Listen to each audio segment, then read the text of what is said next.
Hey everybody, you want to know a highly beneficial way to increase your interaction at your game? Well, in this video we're going to go over the types of players in Dungeons & Dragons. And remember to hit the like and subscribe button so you can get updates on future content. As a beginning Dungeon Master, it's highly beneficial to know your players. You do not need to know the personal life history. But you should be ready to ask them several questions that will inform you if they're a good fit for your playstyle. Find out what your players enjoy the most about Dungeons & Dragons. There are many different playstyles, and knowing the various playstyles will improve the entertainment for everyone at the table. Players can enjoy a multitude of different playstyles, so don't assume that if they're one type, they're not going to enjoy another. There are several different playstyles that players will fall into, and we're going to discuss many of them. Moreover, we'll look into the type of game that players enjoy and examine the difference between those game styles. However, if you are a beginning Dungeon Master and feeling lost on where to begin, then you may want to read the 3 Steps to Know for Beginning Dungeon Masters. One of the styles is actors, and they'll more likely be heavy into role play, so you should be aware that they'll enjoy the social interactions with NPCs and monsters and whatnot. Yeah.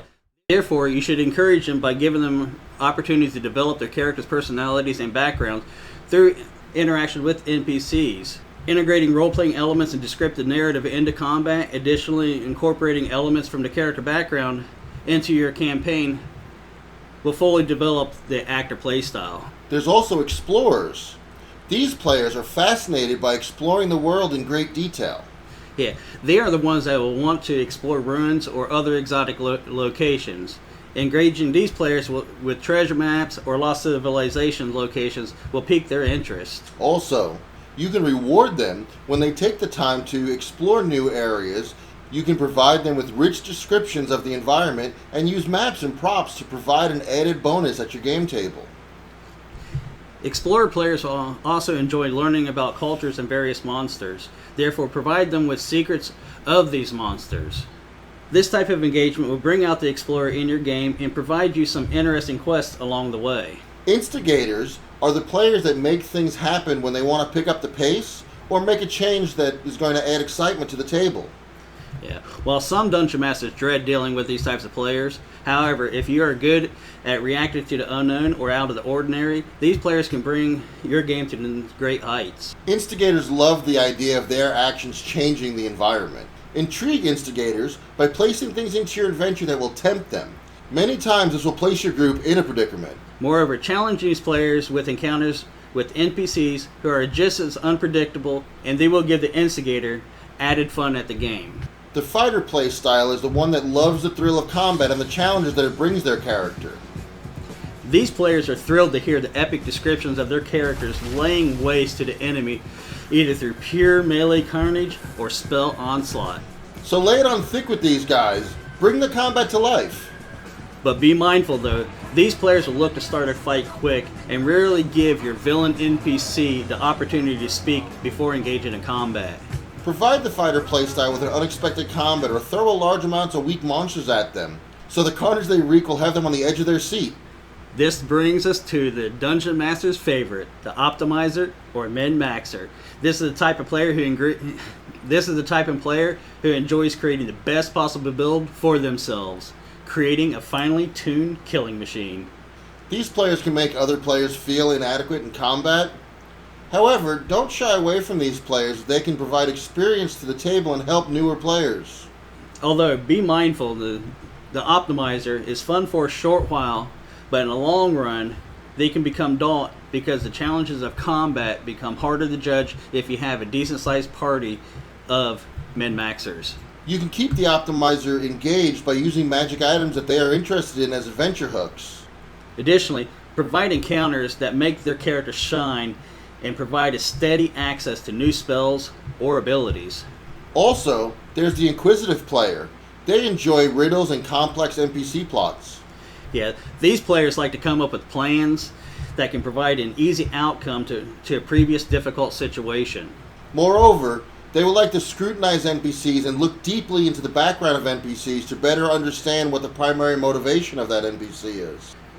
So you want to provide the inquisitive player with encounters that require problem solving and create NPCs with complex motives that will challenge the inquisitive player.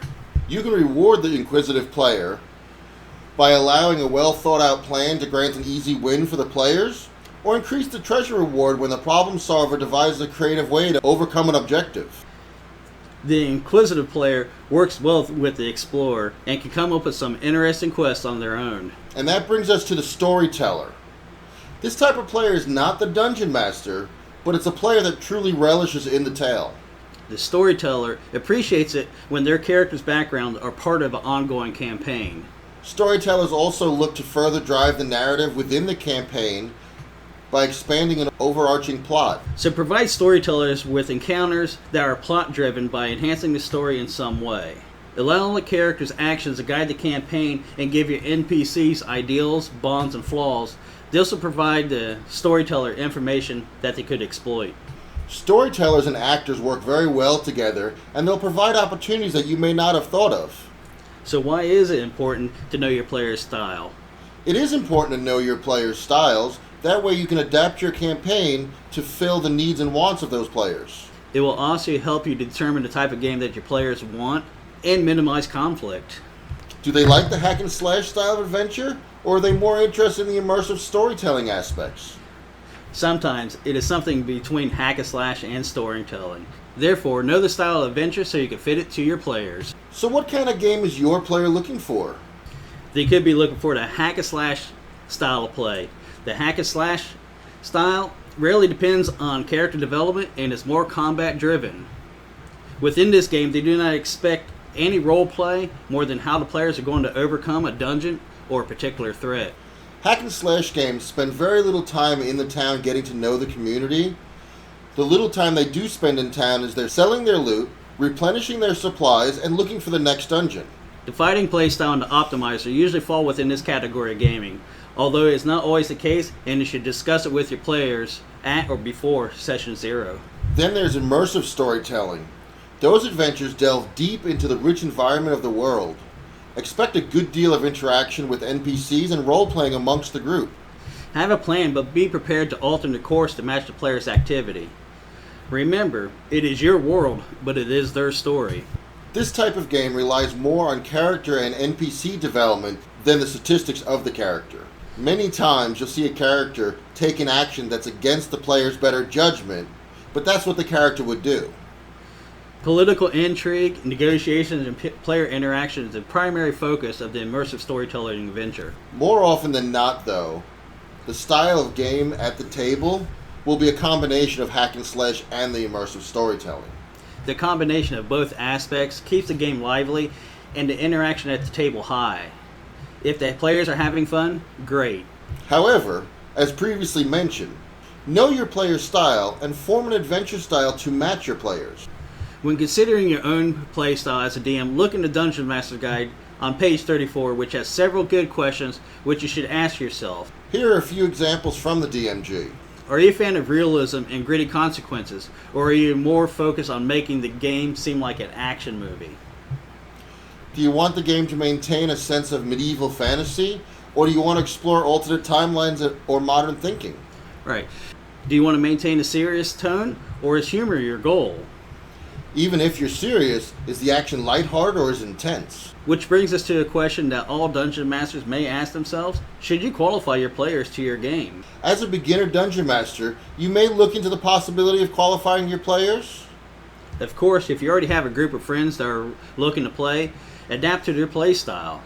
However, if you're looking for players and you've already decided on your particular play style, then you may want to consider qualifying your players. Basically, you're asking questions that would decide if a particular player would fit in your gaming group. If you have a group of immersive storytelling adventures, the hack and slash player may not be a good fit or vice versa. Although it's not always possible to qualify your players, especially if you're just starting out and have a small group of people. Personally, I have disqualified myself from a group. They just weren't a good match. They were all good people, they were even good players, we just didn't have similar play styles. Overall, as a beginning dungeon master, you should learn the various play styles and engage those players by providing elements to your game that coincides with what the player is looking for in a game.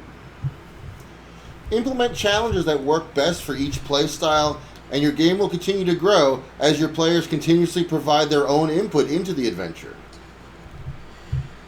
Knowing the styles of play will enable you to choose an adventure style that will fit your player, either as hack and slash or an immersive storytelling adventure. Asking a player to identify their play style is beneficial to both the player and you as the Dungeon Master. Finding out what type of game your player is looking for ensures that you're a well-suited match. Also, asking yourself what kind of game you want to run will help you decide if the player is a good match for you and your group. Not all players are going to be a perfect fit to your style of play. However, you want to be open and honest at what you're looking for in running your game.